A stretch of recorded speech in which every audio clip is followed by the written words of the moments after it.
நீங்கள் அருகில் இருந்து சுட்டதாக அவன் கர்நாடகா மருத்துவத்துறையே சொல்கிறான். இப்போ வன பாதுகாவலர்கள் பக்கத்தில் இருந்தே சுட்டதுனால அந்த பித்தளை ஈயம் இருக்குல்ல அப்படியே பிசிறி அவன் உடம்பு முழுக்க அடிச்சு. தூரமாக சுட்டா என்ன ஆகும், அந்த குண்டு மட்டும் உடம்ப தொலைச்சிட்டு போகும். பக்கத்துல இருந்து சுட்டா அப்படியே துப்புக்குவானும்ல, துப்பாக்கி தன்னுடைய ரவையை துப்போம். அப்போ அந்த ஈய அலுமினியம் பூரா உடம்புல பாய்ச்சிருக்கும். அதுதான் பக்கத்தில் சுட்டதுக்கும் தூரத்தில் சுட்டதுக்குமான அடையாளம். இப்போ போஸ்ட்மார்ட்டம் ரிப்போர்ட்டில் அப்படின்னு சொல்லிட்டான். நிர்மல்குமார் என்ன சொல்கிறாரு, யார் முதல்ல சுட்டாங்கன்னு விசாரிக்கும். அப்போது இவர் எங்கே இருக்க வேண்டிய அமைச்சர், கர்நாடகாவில் இருக்க வேண்டிய அமைச்சர். இந்த கேவலமெல்லாம் நடக்குங்க, இதெல்லாம் ஒன்றுமே பண்ண முடியாது. இப்போ நேற்று நிதியமைச்சர் மரியல் வில்சன் அவர்கள் வந்து இந்த கல்வித்துறை சார்ந்த மானிய கோரிக்கைகள் இதெல்லாம் போயிட்டு இருக்கும்போது என்னுடைய கல்வி நிறுவனத்துக்கே நான் பணம் கொடுத்தேன் அப்படின்னு சொல்றாரு.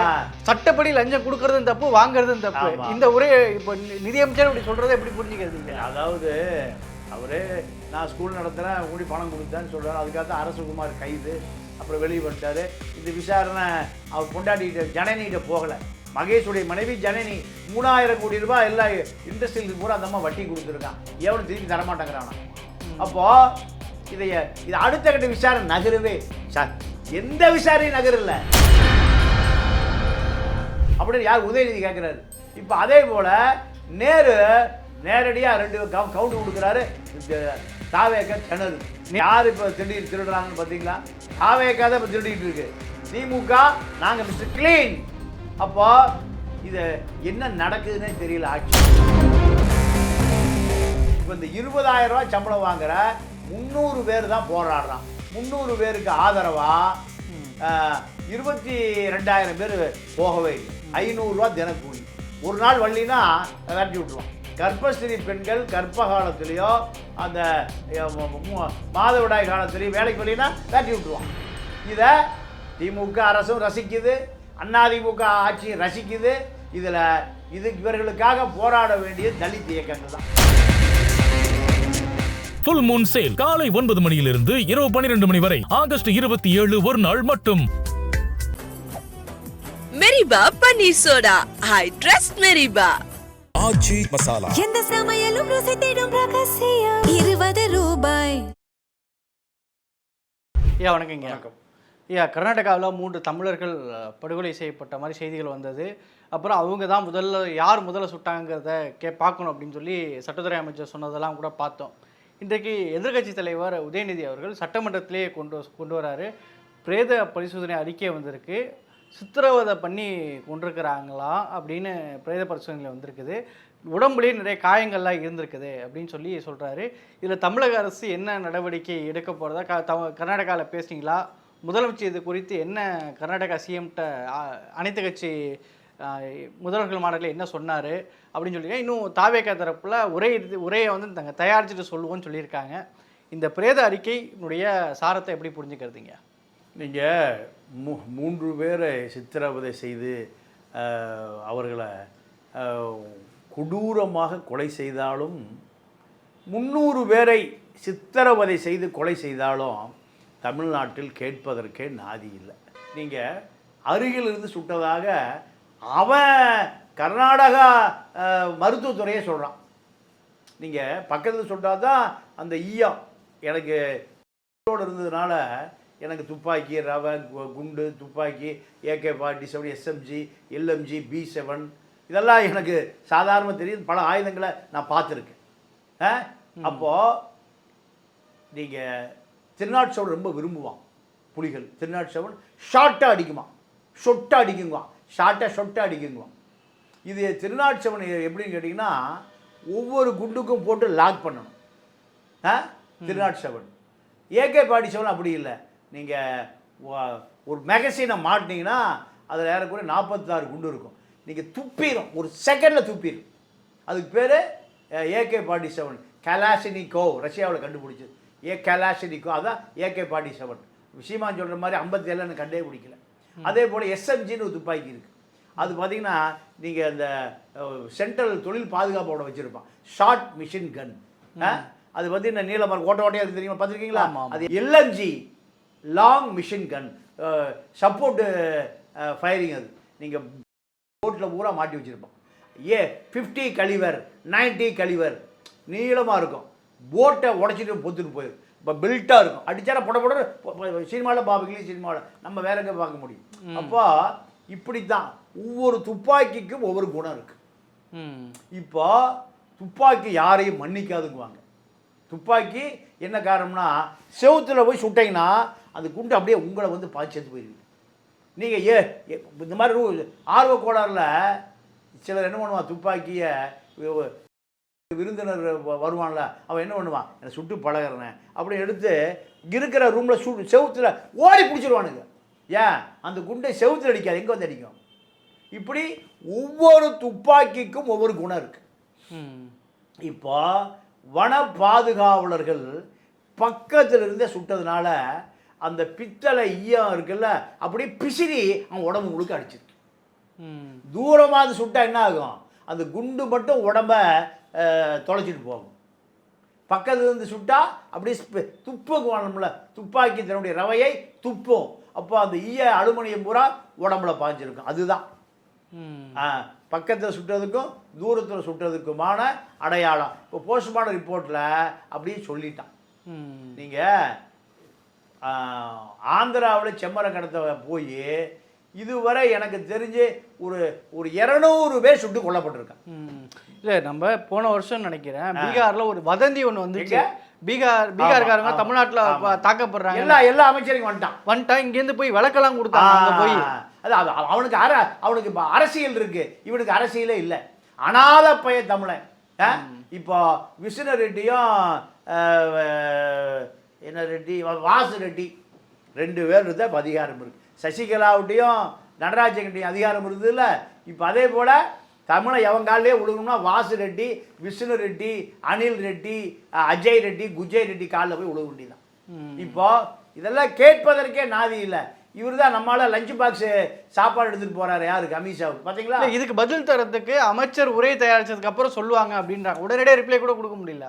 சட்டசபையில் கேள்வி வரும்போதே சட்ட அமைச்சர் என்ன பேசுறாருன்னா, முதல்ல யாரை சுட்டான்னு விசாரிக்கணும்ட்டார்.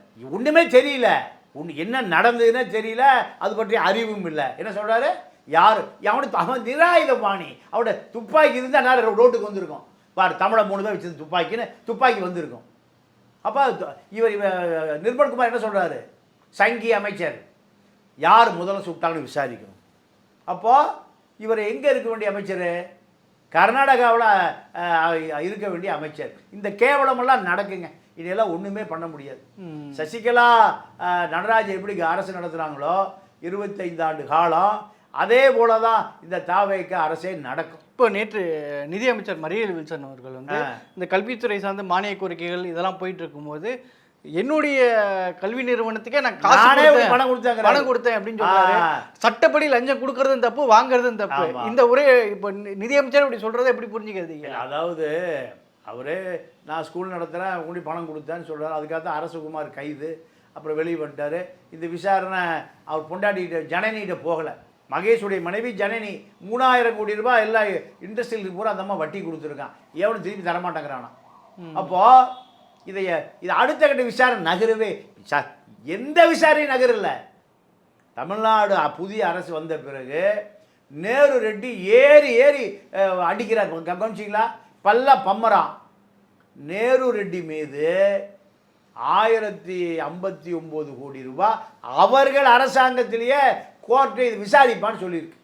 எவ்வளவு, 1059 கோடி ரூபாய் ஊழல் நடந்திருக்குன்னு திமுக அமைச்சர் மீது திமுக விஜிலன்ஸுக்கு நீதிமன்றம் உத்தரவிடுது. ஒன்றுமே, இதெல்லாம் லட்டு மாதிரி கேஸ். ஒன்றும் இல்லை, நேரு ரெட்டி விஷ்ணு ரெட்டியை வாசு ரெட்டியை பார்த்துட்டார், முடிஞ்சு போச்சு. இப்போ ஆட்சி உண்மையாகவே திமுக தாங்க நிற்கிது. எப்படின்னா, 3 ஃபைலை பத்திரமா வச்சுருக்கேன், எடியா ஏன் தூசி குப்பையை ஜோசிகாரன் வரணுமா, கிளி ஜோசி வெற்றிவேல் ராதன் பண்ணிட்டு வரணுமா அப்படின்னு யார் உதயநிதி கேட்குறாரு. இப்போ அதே போல் நேரடியாக 2 கவுண்டர் கொடுக்குறாரு. தாவேக திணறு. நேற்று துரைமுருகன் சொல்றாரு 3 கோப்பு என்னங்கிறத வெளியிடணும், சட்டமன்ற உரிமை கோரல் நான் கேட்பேன் அப்படின்றாரு. அப்போ யார் இப்போ திருடுறாங்கன்னு பார்த்தீங்களா? தாவேக்கா தான் இப்போ திருடிட்டு இருக்கு. திமுக நாங்கள் மிஸ்டர் கிளீன். அப்போ இது என்ன நடக்குதுன்னே தெரியல ஆட்சி. நீங்கள் ஈரோட்டில் அமைச்சருடைய அண்ணன் மார்க்கெட் வசூல் பண்ணிகிட்டு இருக்காராம் எல்லா பக்கம்.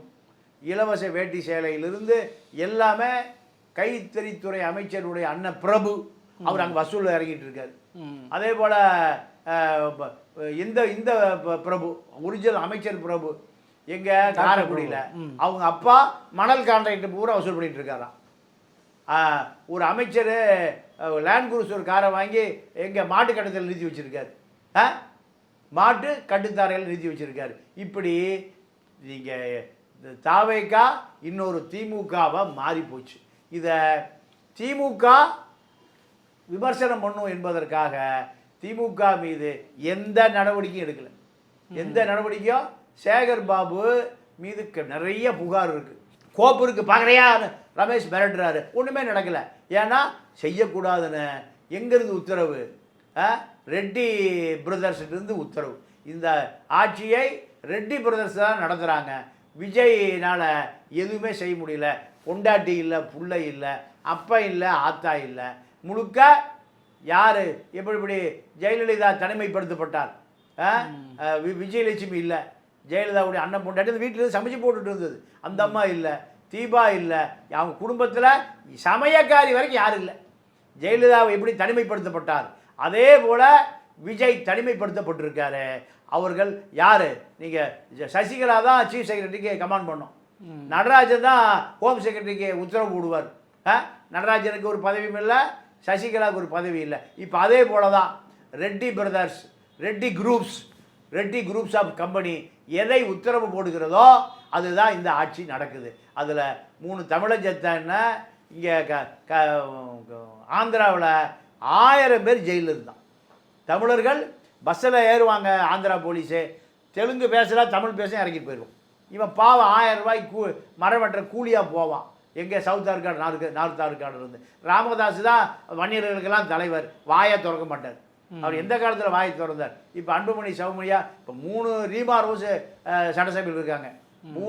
5 லட்சம் கோடி உள்ள 3 கோடீஸ்வர கோமான் வீட்டு பெண்கள் தான் சட்டசபையில் நமக்காக ஜனநாயகம் பேசுகிறார்கள். ஒன்று பிரேமலா தான், ஒன்று சௌமியா, லீமா ரோஸ்.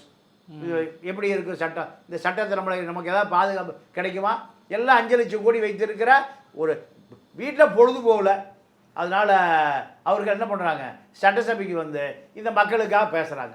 இப்போ அதுதான் அரசியல். அதனால் தமிழர்களுக்கோ தமிழ் இனத்துக்கோ எந்த உரிமையும் யாராலும் வாங்கி கொடுக்கவே முடியாது. திமுகவால் இழந்த உரிமைகளை மேலும் தாவேக அரசியல் இழப்பதற்கு தான் நிறைய சூழல் இருக்கே தவிர எந்த விதமான தமிழர் நலனோ தமிழர் உரிமையோ மீட்டெடுப்பதற்கான எந்த சமிக்கையும் தெரியல.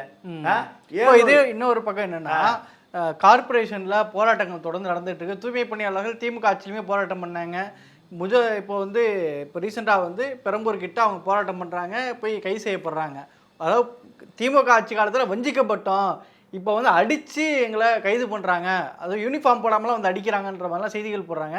என்ன நடக்குதுங்க தூய்மை பணியாளர்? அதாவது சென்னையில் 200 வார்டு, 200 வார்டை 15 மண்டலமாக பிரிச்சிருக்காங்க. 15 மண்டலம், 3 ரீஜன். இதில் கார்பரேஷன் கண்ட்ரோல் இருக்கிறது 3 மண்டலம் தான். எது கேட்டிங்கன்னா 4, 7, 8 3 மண்டலம் தான். பாக்கி 12 தனியார்.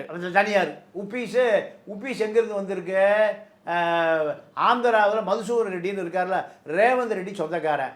அந்த அவருடைய தொடர்புள்ள நிறுவனம் அவர் தான் கூட்டம் வந்தது. குப்பை அள்ளுற கூட தமிழனுக்கு தகுதியே இல்லை. அதே போல் உப்பீஸ் ஒன்று, இன்னொன்று வந்து பார்த்தீங்கன்னா ராம்கி. இந்த உர்பேஸ் வந்து ஜெர்மன் கம்பெனி. யார் கூட்டு வந்தது? வேலுமணி கூட்டு வந்தது. ராம்கி வந்து ஆந்திராவிலேருந்து வந்தது. 2 தான் ஒரு வருடத்திற்கு 7000 கோடி ரூபாய்க்கு குப்பை அள்ளுறாங்க. 700 கோடி ரூபாய்க்கு இருந்த அந்த குப்பை அள்ளுகிற கான்ட்ராக்டை வேலுமணி தான் 7000 கோடி 10 மடங்கு உயர்த்தினது. இந்த குப்பை அள்ளுற ஒரு நாளைக்கு 6500 டன் குப்பை அள்ளப்படுவதாக கணக்கு. 650 லாரி இரவு பகலாக ஓடிட்டு இருக்கிறதாக கணக்கு. ஒரு டன் குப்பை அள்ளுவதற்கு 3300 ரூபா கொடுக்குறாங்க. 6500 டன் ஒரு நாளைக்கு குப்பை அள்ளுறாங்க. ஆனால் ஓடுற லாரி 300 லாரி தான் ஓடுது. மீதி லாரி அந்த 300 லாரியும் குப்பைக்கு பதிலாக உடைக்கப்படுகிற கல், உடைக்கப்படுகிற மண், சிமெண்ட்டு சீட்டு இதெல்லாம் சேர்ந்தது தான் குப்பை. இந்த 6500 டன் ஒரு நாளைக்கு குப்பை அள்ளுவதாக கணக்கு. இந்த கணக்கில் 15000 பேர் ப்ளஸ் 7500 பேர் கார்பரேஷனில் வேலை பார்க்குறாங்க. 7500 பேர் 3 மண்டலத்தில் 2500 ஆக 23,000 பேர் இரவு பகலாக குப்பை அள்ளுறாங்க சார். 500 ரூபா தான் சம்பளம். யாருக்கு? தனியாருக்கு. கார்பரேஷன் ஆளுகளுக்கு 20,000 ரூபா சம்பளம். இப்போ இந்த 20,000 ரூபா சம்பளம் வாங்குற 300 பேர் தான் போராடுறான். 300 பேருக்கு ஆதரவாக 22,000 பேர் போகவே இல்லை. எப்படின்னு பாருங்க. தமிழக இவ்வளோ ஒற்றுமையாக இருக்கான். அப்போ இந்த 300 பேருக்கு பின்னாடி எவ்வளோ பேர் இருக்கான்? 22,500 பேர் இருக்கான். இந்த 300 பேருக்கு 22,200 பேர் இவன் பக்கமே போகிறதில்லை. 500 ரூபா தினக்கூலி. ஒரு நாள் வள்ளினா விரட்டி விட்ருவான். கர்ப்பஸ்திரி பெண்கள் கர்ப்ப காலத்துலேயோ அந்த மாதவிடாய் காலத்துலேயும் வேலைக்கு வெளியினா விரட்டி விட்ருவான். இதை திமுக அரசும் ரசிக்குது, அதிமுக ஆட்சியும் ரசிக்குது. இவர்களுக்காக போராட வேண்டிய தலித் இயக்கங்கள் தான். 25,000 பேர் ராத்திரி பகலாக குப்பை அள்ளுற வேலையை பார்க்குறான். எந்த தலித் இயக்கமும் அதுக்கு போகிறதே இல்லை. அவர்களை வைத்து பொறுக்கி செய்ய முடியுமா, அவர்களை காட்டி கொடுத்து கட்டிங் வாங்க முடியுமா மட்டுமே இந்த தலித் இயக்கங்கள் பார்க்குது. சரி, விசிகா என்ன பண்ணுது? திமுக ஆட்சி காலத்தில் இவர்களுக்கு பின்னணியில் விசிகா இல்லை. ரவிக்குமார் இருந்தாரா? ரவிக்குமார் தலித் நிதியை 1.25 கோடியை ஆட்டையை போட்டதுக்கு நோட்டீஸ் வந்திருக்கு. சிந்தனை செல்வம் பேசினாரா? நீங்கள் 4 எம்எல்ஏக்கள் 2 எம்பிக்கள் போய் யாருக்கு பின்னாடி உட்காந்துருக்கணும்?